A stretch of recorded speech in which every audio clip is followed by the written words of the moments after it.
Hello mga mamshi! Another episode for today's video diary.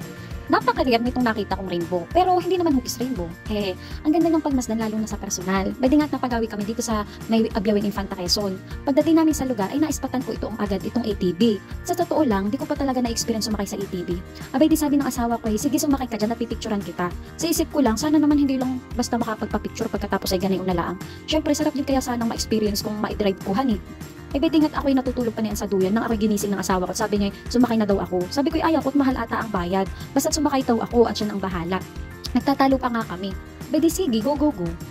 Alangan ako pero dahil adventurous ang mamshi ninyo, ay sige, grab the opportunity. Minsan lang to. Grabe, iba lang ang saya at sarap sa pakiramdam kapag may mga bagay na dati gusto mo lang itry pero di mo alam kung paano mangyayari.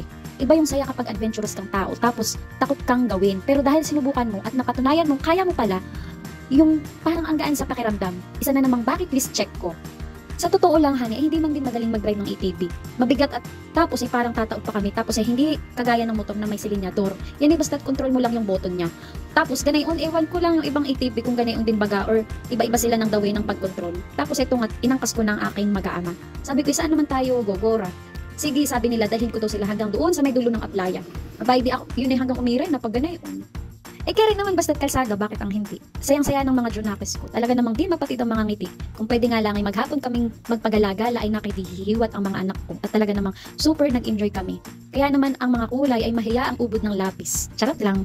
Abay, kulang na lang na tumira kami sa tabing dagat o tabing ilog dahil sa hiling ng mga Junakis kong mag-swimming. Kaya bayan nga at kulay itak na. Pero sabi ko kay lang, hanggang summer, i-enjoy ang panahon. Kayang-kaya na nga ngayong madala ng luta. Charot lang, nung bata pa nga ako, di pa usang pampaputi. Kaya talagang sa totoo lang ay sa mga kapatid ko at pinsan ko, ako unang nakaranas ng bullying. Haha. Abay sa pagkakaputi ko naman ngayon, lagi na lang nilang sinasabihan ako ng negra. Kaya ako'y pikon na pikon. Ngayon, palagi kong iniiyakan yung mga pambubuli nila sa akin. Pero syempre ngayon hindi na. At binigyan na ako ni Direk ng mature role sa pelikula. Di na ako pikon na tinatawanan ko na lang lahat ng pambubuli nila sa akin. Shoutout nga pala kay tatay na nahirman namin ng ATV. Nadala lang ata sa pumubula ng asawa ko, kaya napilitan kami pahiramin. Iya, ikainaman Maigi din itong human drone ko Muntik nang mahulog ang cellphone may ginalang matibay ang pulso. Uy, abay in fairness for the support siya palagi sa mga trip ko sa buhay. May kanimen mga minsan sa sobrang tuwa niya sa mga pagbablog ko. Ibili na rin niya ako ng drone para din na siya mahihirapan pagsushoot. Iba palagi ang energy na yan. Kaya kahit pantakang init ay aayaw paawat basta palaging sa kanya ay grab the opportunity. Habang si tatay na may-ari ng ATV ay natutuwa pa sa kanyang mga jokes. Anyway, balik tayo sa pagdadrive ng ATV. Maigi na lang at matibay din ang pulso ko. Pag ikay mahina-hina ay hindi carry. Di kayo basta-basta aandar or worse pag napasama ay pwedeng tumaob. Habang angkas ko ang aking asawa at mga anak, ay naisip kong ganun din pala ang buhay ko. Kailangan kong tibayan ang pulso. Hindi lang basta pulso ang dapat matibay sa pagiging asawa at ina. Dapat lahat ng aspeto matibay. Bilang asawa ng isang lingkod ng bansang Pilipinas, dapat palagi ka ring handa sa anumang laban. Dapat kung matibay siya, mas matibay dapat ako. Hindi lang para sa kanya, kundi para sa mga anak ko. Lalo't higit ay sa sarili ko.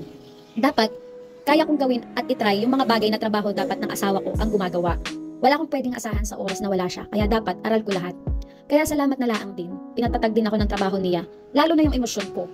Patibayan palagi ng dibdib. Kaya't salamat. Kahit hindi madali ang pagdadrive sa buhay, ang daming dahilan para magpatuloy at maraming source ng kalakasan, katapangan, at katatagan. Higit sa lahat, ang dahilan at pinaka-ultimate source ko ng kung anong meron ako ngayon sa buhay. Sabi nga ni Pablo, I can do all things through Christ who strengthens me.